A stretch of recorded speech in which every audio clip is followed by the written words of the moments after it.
This is Nightline. Tonight, Kendrick versus Drake.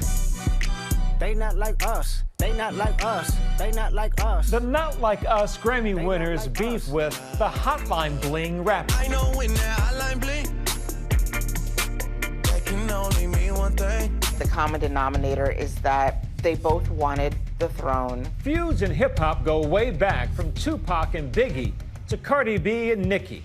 And now Kendrick and Drake has everyone taking sides. It takes time to become a legend. Greatness takes time. You have to confirm to yourself, not anybody else, that you're the best. Will the next punch come at this weekend's big game? Meet me in New Orleans.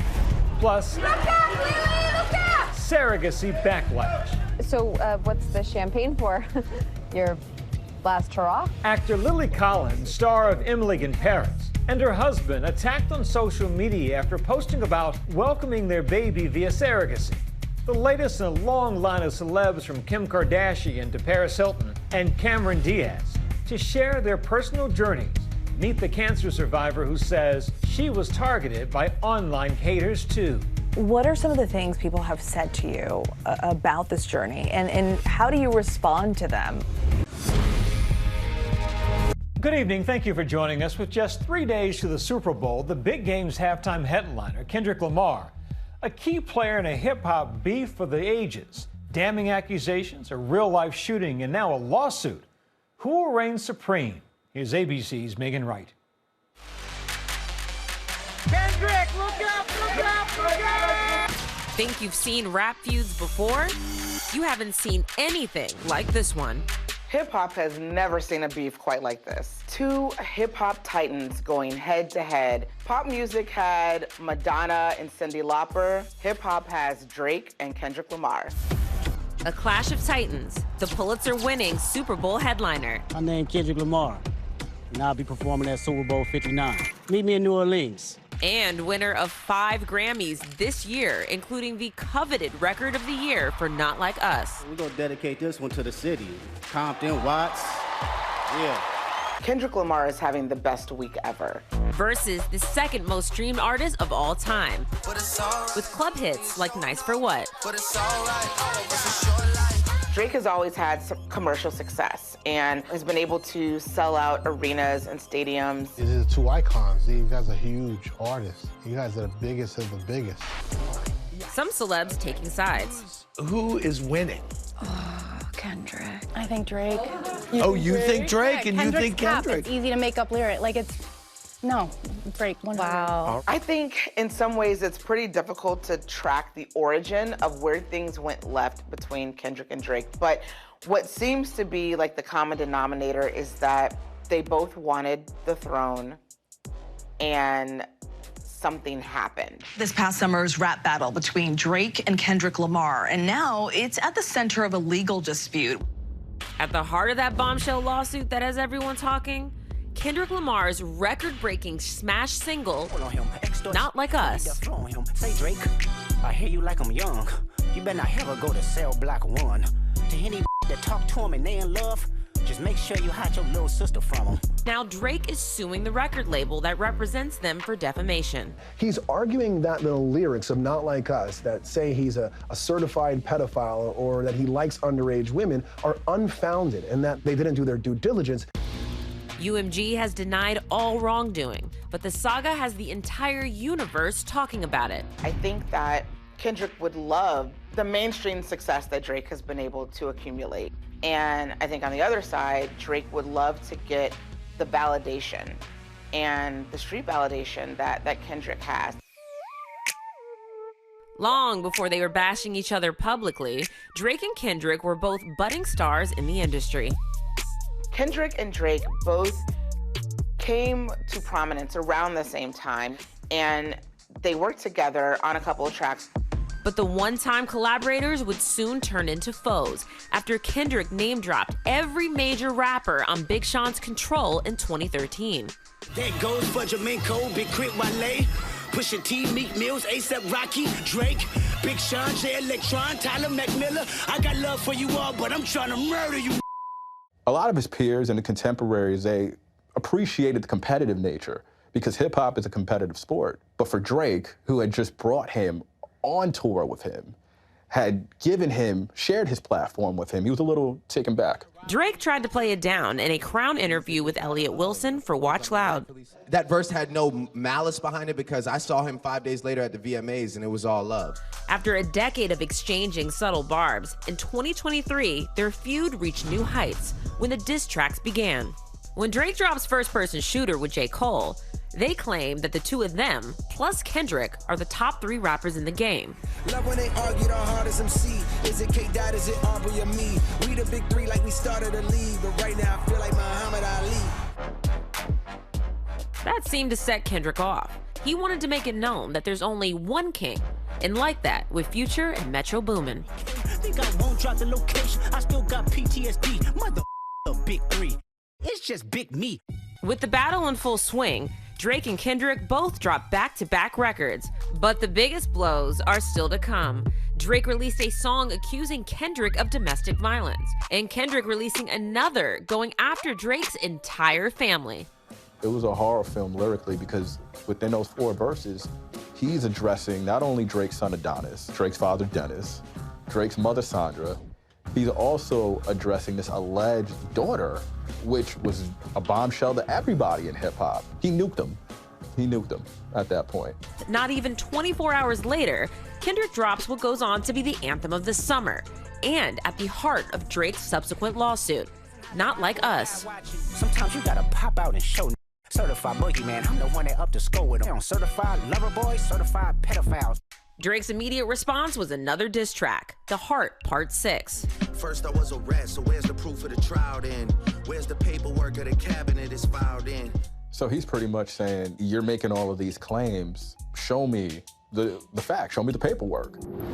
But the real paperwork was filed in court when Drake sued not Kendrick Lamar, but Universal Music Group, or UMG, which represents both artists. All of these lyrics, and even more, is at the heart of Drake's lawsuit because he's saying he's not a pedophile. He's never been adjudicated or even arrested or charged as one. He's not in any kind of sex offender registration list. And so all of these allegations are defamatory and they go directly to the harm that he points out, or even just his reputation falling by the wayside because of it.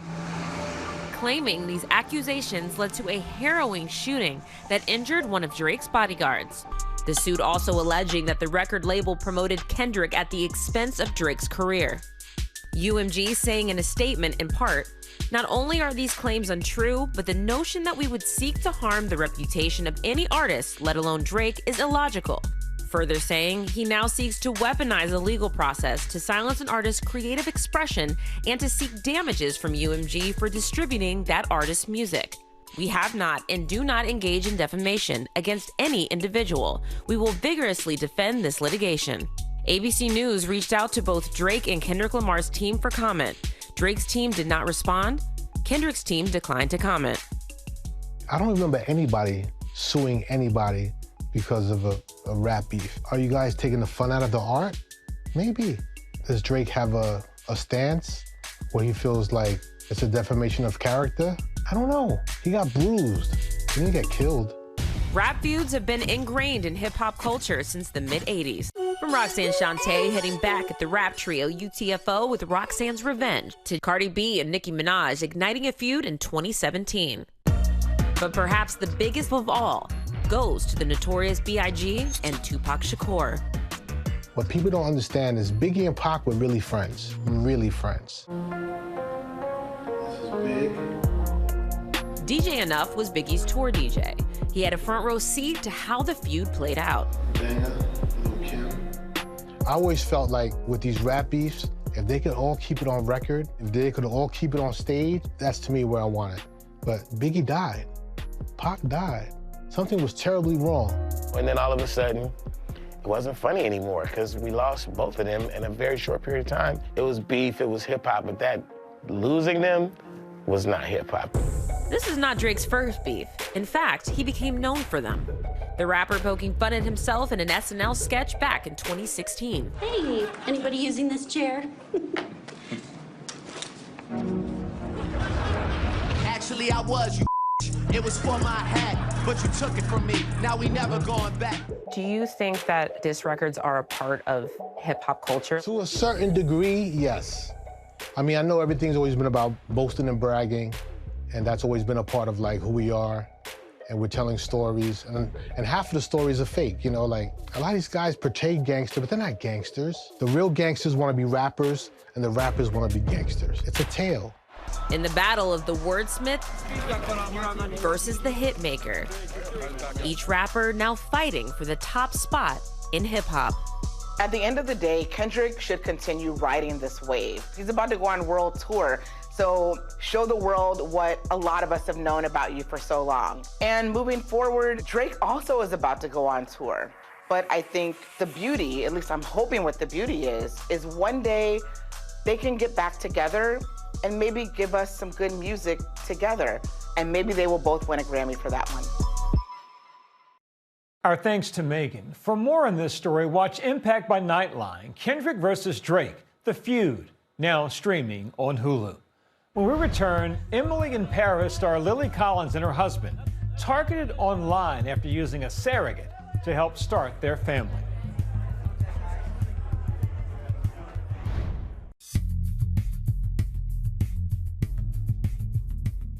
Welcome back. Beginning a family is one of life's great joys. So imagine the shock and sadness of couples using surrogates to welcome new additions only to then be attacked. Emily in Paris star Lily Collins among those facing it firsthand. Here's ABC's Stephanie Ramos. Lily Collins is used to the glare of the spotlight. She's a staple on red carpets promoting movies or her hit show Emily in Paris. In Paris? The actress and daughter of musician Phil Collins was basically born into fame, but her latest headlines likely came as a bit of a shock. Now, the actress sits at the center of the newest surrogacy controversy as she and her husband push back against online critics, as the public weighs in about when, if ever, surrogacy is an accepted way to expand families. I just kind of wanted to hug her, say, I got you, girl, like, I got you. But the more that we tell our stories, the more we will be able to maybe not change minds that can never be changed, but open minds that don't quite understand.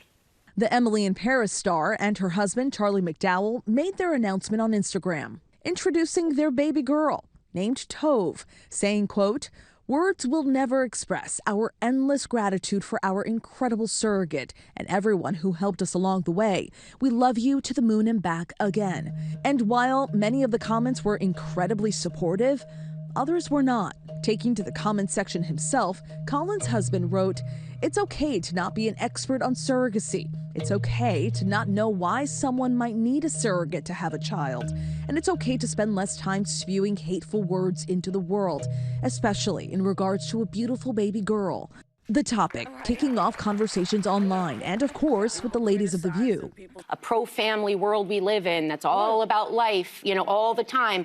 The second someone has it, we tear them down. And it's disgusting and despicable for people to judge them for wanting to bring love into this world and a family into this world. I just think it's horrible. Collins is hardly the first celebrity to use a surrogate. In recent years, many stars have been public about their difficulty expanding their families. Having a family and having children is what I've always been meant to do. Paris Hilton spoke to ABC back in 2023 about the importance of motherhood. Both her children were carried by surrogates. Actress Olivia Munn welcomed her second child last fall, thanks to a surrogate, after Munn was diagnosed and treated for breast cancer. You never know what's going on in someone's life. You know, that privately people are battling things that you'd never know. That's a journey Sarah Stramell Bentley knows well. She was just 38 years old when she found a lump in her breast. Within days, she was diagnosed with stage 2 breast cancer. The thought of my baby coming was what got me through breast cancer. Sarah posted all about her diagnosis and surrogacy journey online. She's received plenty of support, but like Lily Collins, she says there are haters too. What are some of the things people have said to you about this journey, and how do you respond to them? People said it was modern day slavery. We would get Handmaid's Tale. We got a lot of if God wanted you to be a mom than you'd be able to have a baby. At the end of the day, I never responded to any of them. I wanted to, but you can't engage with terrorists, right? You can't engage with keyboard warriors because they're not there to have a conversation. She and her now husband James had always planned to have children. Luckily, she was able to begin fertility treatments as she also prepped for a double mastectomy and chemotherapy. We are en route to the second egg harvesting. And we were able to create one healthy embryo that we named Chance. Sadly, Sarah's doctors advised against trying to carry the pregnancy herself. What was that like for you, that moment? Yeah, I'm already crying. You're bringing me back to hearing those words that I think it's one of the most difficult things that you can face is as a woman who really has dreamt of being a mom is to lose the ability to do that. The search for a surrogate brought her right back to social media. There's so much unknown about surrogacy and so much misinformation out there. So I started the Surrogacy Diaries, where I told the good, the bad, and the ugly. Sarah says finding the right surrogate is like dating, and chemistry is everything. Eventually, they were paired with Whitney, a nurse from Virginia and single mother of 2. We met her, and she had a smile that could light up the room, a fabulous sense of style. And I was like, I think this is my girl. The embryo transfer was successful, and Sarah and James traveled from New York to Virginia several times, making sure to stay involved in Whitney's pregnancy. Hi, little guy. Mama loves you. He's perfect, you guys. Chance was born at a whopping 10 pounds in December 2023. Sarah and Whitney now consider each other family, FaceTiming regularly and visiting each other.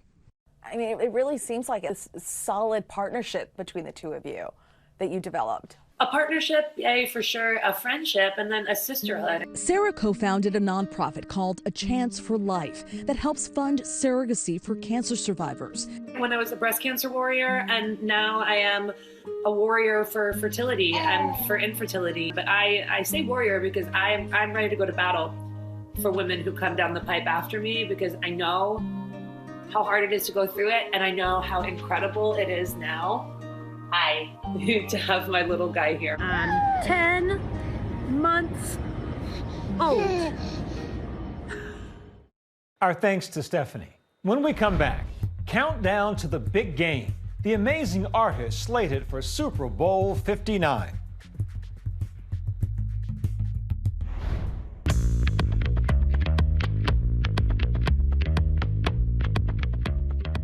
And finally tonight, with just 3 days left till the big game, the musical guests will bring their A game to Super Bowl 59. Are ready for their close-up. If I quit your BM, I still rock Mercedes phone. Kendrick Lamar, with mega hits like Humble, My left stroke just went viral. says he's proud to be the first solo rap artist to perform at the show. This is a true art form.